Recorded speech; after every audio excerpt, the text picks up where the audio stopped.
Au Burkina Faso, la première pierre d'un monument à la mémoire de Thomas Sankara a été posée à Ouagadougou, 31 ans jour pour jour après son assassinat. Plusieurs centaines de personnes ont assisté à cette cérémonie. Au Cameroun, une conférence de presse conjointe de quelques ONG, d'abord interdite par les autorités, a formulé quelques récriminations dénonçant plusieurs irrégularités et incidents durant l'élection présidentielle. Et puis au Maroc, un train de passagers a déraillé ce mardi à une vingtaine de kilomètres au nord de Rabat. Selon un bilan officiel communiqué par la compagnie ferroviaire de l'ONCF, cet accident a fait 6 morts et 86 blessés. Voilà pour les titres. Bonsoir à tous. Au Burkina Faso, la première pierre d'un monument à la mémoire de Thomas Sankara a été posée à Ouagadougou. Ceci 31 ans jour pour jour après son assassinat. Plusieurs centaines de personnes, dont des membres du gouvernement, ont assisté à cette cérémonie, suivie d'une procession jusqu'au bâtiment Burkina, devant lequel le président Sankara a été abattu. Voici les images. Une statue de 5 mètres de haut, un bronze en ronde-bosse, sera érigée sur une superficie de 4 hectares au siège du Conseil national de la Révolution, où le président Thomas Sankara a été tué par un commando le 15 octobre 1987, lors du coup qui avait porté au pouvoir son compagnon d'armes, Blaise Compaoré. La première pierre de ce monument à la mémoire de celui qui est surnommé le père de la révolution burkinabé a été posée lundi à Ouagadougou, 31 ans, jour pour jour après son assassinat. Selon le président du comité international mémorial Thomas Sankara, le colonel Bernard Sanou, le monument permettra à tous ses héritiers d'avoir un lieu de rencontre, d'inspiration, de ressourcement de l'idéal du président Thomas Sankara afin de continuer à oser réinventer l'avenir.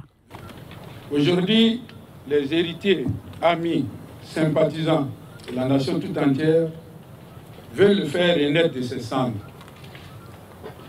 Et où, sur le site du Conseil de l'Entente, où un jeudi dans l'après-midi, il est sorti de la salle de réunion à côté, les mains en l'air, et il a été fauché par des balles assassines et traîtresses. Cet espace constituera un environnement assaini et de créativité ouvert à tout homme épris de paix, de fraternité et d'amour, d'où pourront être engagés les luttes pour des combats nobles et justes, présents et futurs. Plusieurs centaines de personnes, dont des membres du gouvernement, ont assisté à la cérémonie, suivie d'une procession jusqu'au bâtiment Burkina devant lequel le président Sankara a été abattu. Essayer d'une certaine façon de garder la mémoire de l'homme dans ce temple, parce que nous voulons que ce soit un temple. La symbolique, c'est là où on a voulu tuer l'homme et ses idées, et bien que cet homme-là renaisse au même endroit, avec les idées encore plus grandes. C'est ce que nous voulons pour le capitaine. Sur son compte Twitter, le président burkinabé Roch-Marc Christian Kabore a pour sa part réitéré son engagement à œuvrer pour l'aboutissement de la justice dans le dossier de l'assassinat de Thomas Sankara. En République démocratique du Congo, la ville de Béni, dans la province du Nord Kivu, à l'est du pays, devient le nouvel épicentre de l'épidémie de la maladie à virus Ebola. C'est ce qu'a déclaré le ministre congolais de la Santé, le docteur Oli Ilunga Kalinga, au cours d'une conférence de presse tenue à Kinshasa. Reportage. Qui a été organisée à Kampala. Donc Lors de cette conférence de presse, le ministre de la Santé, Oli Ilunga, a présenté les bilans de l'épidémie de la maladie à virus Ebola dans les provinces du Nord Kivu et de l'Ituri, où on a enregistré depuis le 1er août dernier un total de 205 cas, dont 170 cas confirmés et 35 cas probables. La seule ville de Béni, a précisé Oli Ilunga, a enregistré jusqu'ici un total de 77 cas, dont 69 cas confirmés et 8 cas probables. Le ministre de la Santé a indiqué que, depuis le début de l'épidémie, une vingtaine de membres du personnel soignant ont contracté la maladie à virus Ebola et 3 d'entre eux sont décédés. Pourquoi ce nombre important de cas de cette maladie à Béni? Le ministre explique. Les cas confirmés ne se prêtaient pas au suivi et ont eu tendance à fuir dans d'autres zones voisines où ils ont propager, ou elle risque de propager la maladie. Et la plupart aussi de ces contacts ont même refusé la vaccination. Donc on se retrouvait donc dans un contexte tout à fait particulier. L'autre problème qui se présente à Beni, c'est quand même les problèmes donc, liés à l'insécurité, la question aussi des journées villes mortes qui bloquent les activités donc d'investigation, des alertes, de suivi des contacts, des opérations de vaccination. Et en fait, il y a aussi un dernier critère, c'est la faible implication, la faible collaboration des praticiens.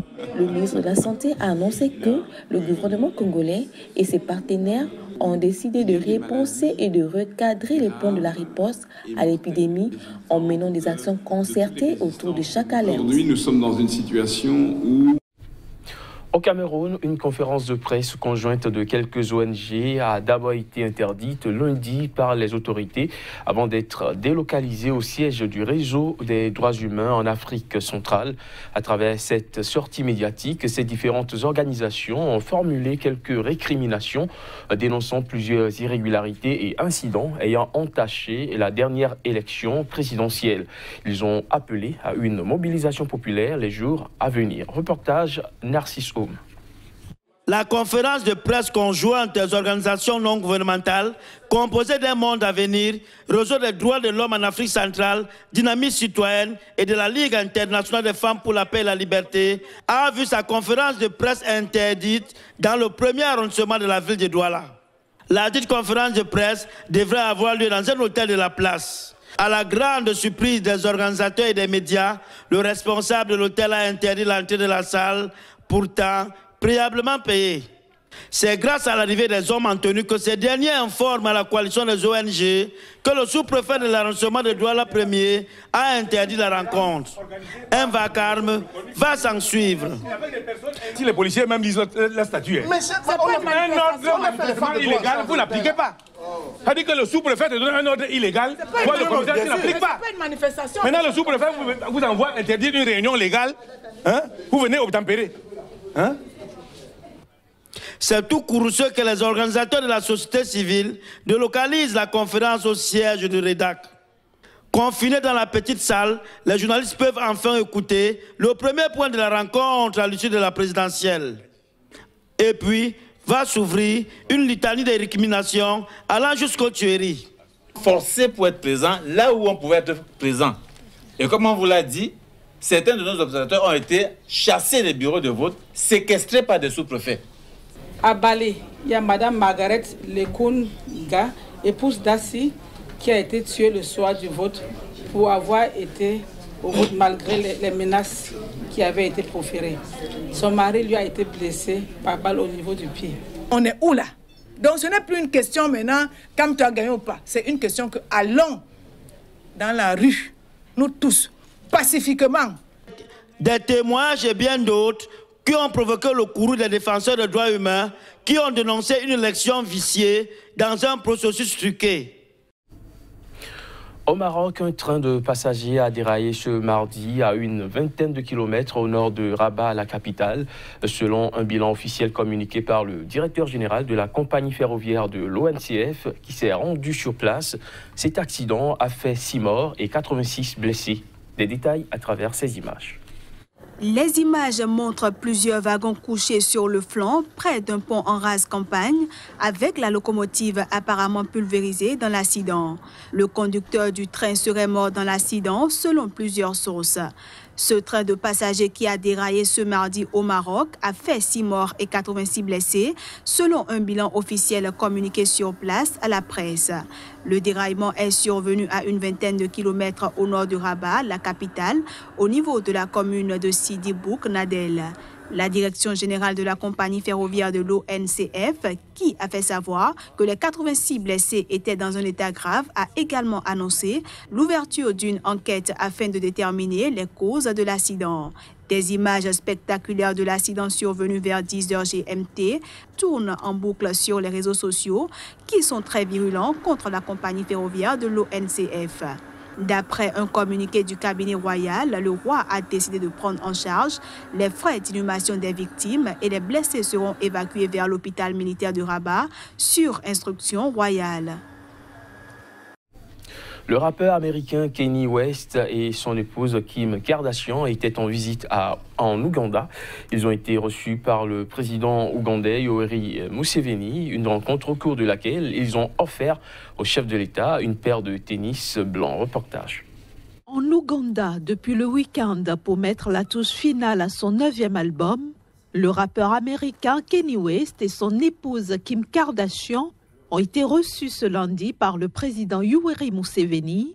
À cette occasion, le rappeur lui a offert une paire de tennis blanches.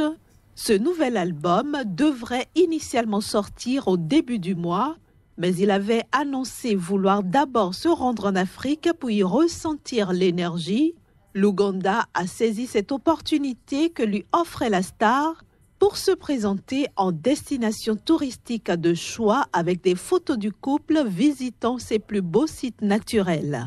La semaine dernière, Kanye West avait rencontré le président Donald Trump, dont il est un fervent supporter. Incroyable mais vrai, la consommation de la viande participerait à l'aggravation du changement climatique. Selon des explications de certains experts, les ovins et bovins véhiculent du méthane. Plus de précision à travers cet élément. Le changement climatique prend de l'ampleur de par le monde.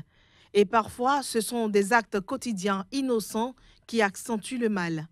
C'est ainsi que la consommation de la viande contribue à la production de gaz à effet de serre. A priori, on pense que, bon, lorsqu'on parle de changement climatique, il n'y a pas de rapprochement. Mais si on se réfère au réchauffement climatique, qui est surtout dû au gaz à effet de serre, et que le méthane est un gaz à effet de serre 20 fois supérieur au CO2, on va vraiment se poser la question, on se rend compte que réellement, la production de la viande à outrance peut entraîner, tu vas avoir des dommages sur l'environnement à travers les changements climatiques. C'est surtout à partir de l'élevage des bovins. Les bovins, en broutant l'herbe, dégagent beaucoup de méthane. Et ce méthane, lorsque vous tuez les bœufs, ce méthane est envoyé directement dans l'air. Donc, toutes les fois que nous abattons les bovins, les bœufs, nous envoyons une grande quantité de méthane dans l'air. Alors, cela ne s'aperçoit pas tellement au niveau de ceux qui font l'élevage un peu individuel et isolé. C'est surtout là où nous avons l'élevage groupé à l'échelle industrielle, où vous avez des bœufs à perte de vue. Donc, toutes ces zones-là ne font que dégager de méthane, et ces méthanes-là réchauffent le climat, et ça entraîne des dommages sur l'environnement. L'atmosphère n'est pas confinée à un seul endroit. Et lorsque le méthane s'élève dans l'atmosphère, ça se mélange. Donc l'effet serait très concentré sur la zone, mais ça se répand sur toute la surface de la Terre. Cette révélation suscite de nombreuses interrogations. Devrions-nous arrêter de consommer de la viande de bœuf, par exemple? Il pourrait être plutôt question de revoir les modes de vie et d'alimentation. Voilà qui vient mettre un terme à cette édition, mesdames, messieurs. Merci de l'avoir suivi.